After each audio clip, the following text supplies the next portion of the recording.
What's going on, guys? Polymer Peacemaker. Let's talk Glock triggers.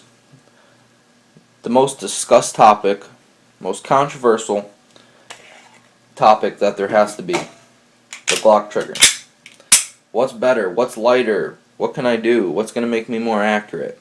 Well, we'll get to some bottom, but there's really no answer. It's mostly what you like. That's really what it comes down to. There's so many different setups. I'm gonna go through some of the most known ones and what I've done. And I'm not gonna say I've done them all, but I've done a lot.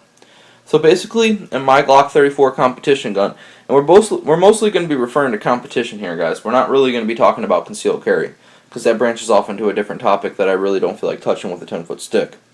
But if you want to go with a heavier trigger for CCW, then that's great. There's some nice setups for CCW. But for competition, Glock 34, I went with the Ghost Rocket trigger bar, the connector, and this is why. Watch this reset. Ready? Bam, right there. And why do I have such a short reset? Well, the way that I shoot, in particular, I like to ride the trigger into reset as the side cycles, and that works for me. So it's always just one consecutive motion. It doesn't play with my mind. I did end up putting the spring kit in. The only springs that I don't run are the striker spring, and the striker spring for me, I could run it because I do shoot federal for competition. I don't reload or shoot white box for competition. So as far as the primers go, the striker capability, the function of the striker, the lighter striker will ignite the round. But that's another thing. Reduced striker spring will cause primer strike issues, mostly with guys that reload. So if you do change out your striker spring, just go out to the range, shoot 100 rounds of the ammo that you will be shooting, and if it functions properly, then that obviously won't be a worry anymore. But that's basically the most known cause, the most known issue for messing with the Glock trigger. They do recommend in Glock's Armor's class the 3.5 pound trigger with the 8 pound trigger spring.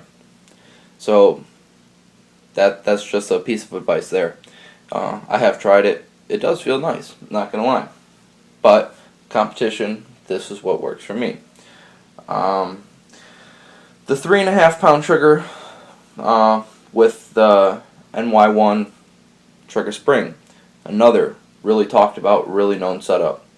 I've tried it, I like it, but not as much as this. So, at the end of the day, the Glock trigger, everybody says if Glock is perfection, then you shouldn't be able to improve it. Well, that would be a correct statement. So obviously Glock is not perfection if you can improve it. But now, are you improving it to the point where you're making a state-of-the-art adjustment, or are you improving it to the point where it's better for you? See? So based on opinion, or based on hard facts with evidence that you just made a Glock superior.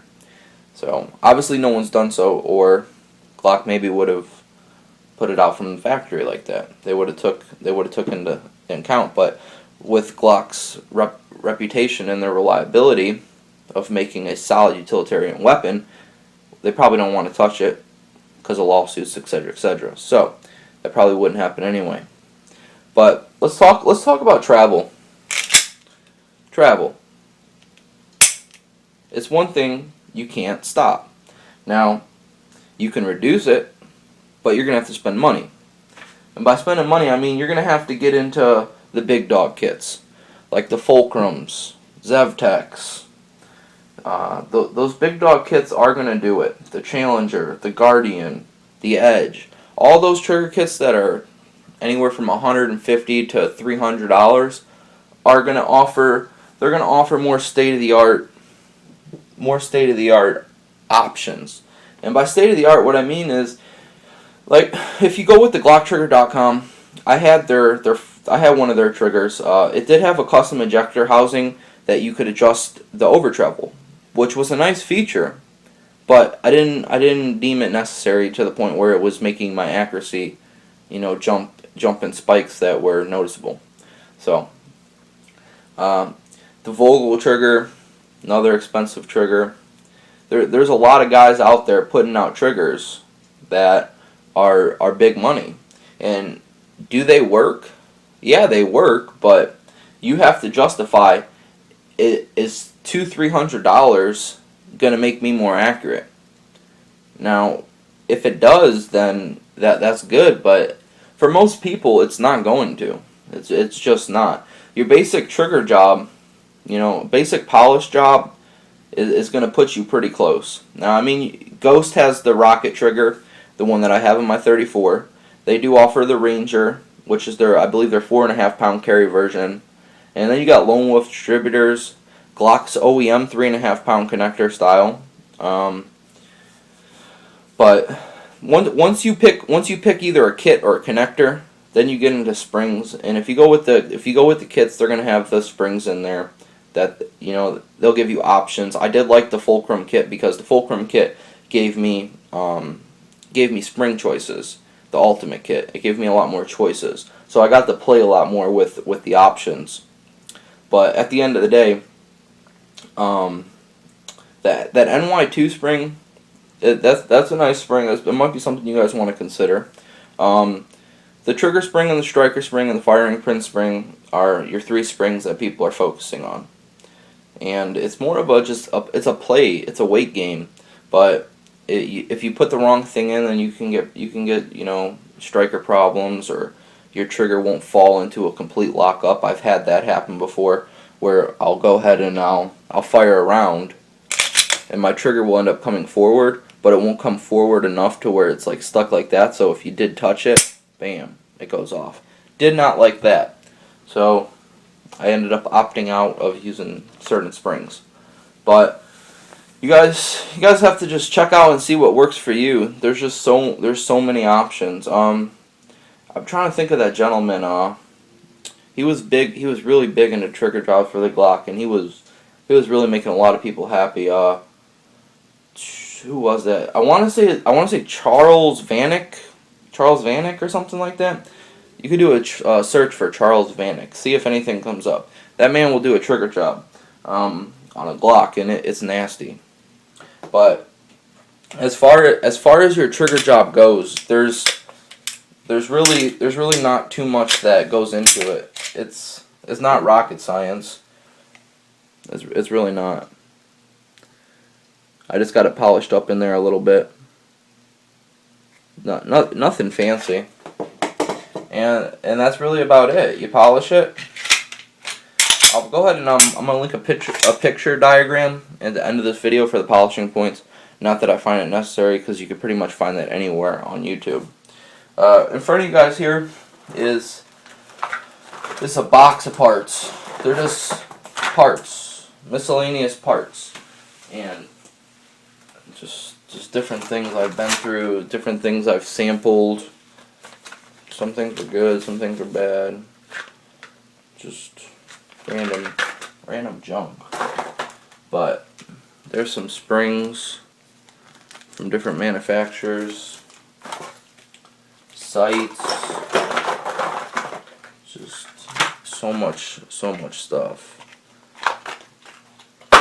But I mean, you got different stuff. There's some different connector bars, different manufacturers. I mean, I've tried a lot of it, but at the end of the day, I'm gonna have to settle it down. Since there's so many options, you might be overwhelmed and be like, well, where do I start? Where do I try? I'm gonna go ahead and tell you guys to try the NY2 spring with 3.5 pound. The 3.5 pound connector, and the NY spring comes in an 8 pound trigger spring. So try that setup. Try the Ghost Rocket without the striker spring, or without the trigger spring. You could try that too. Give those two a try. See what you think of those, because those seem to end up being my favorite. So you guys might like those. But that's it, guys. Just a quick talk on Glock triggers. You really can't touch that reset. It's insane. It's just there every time, and it's light. But the crisp feeling in a trigger is really where you want to be.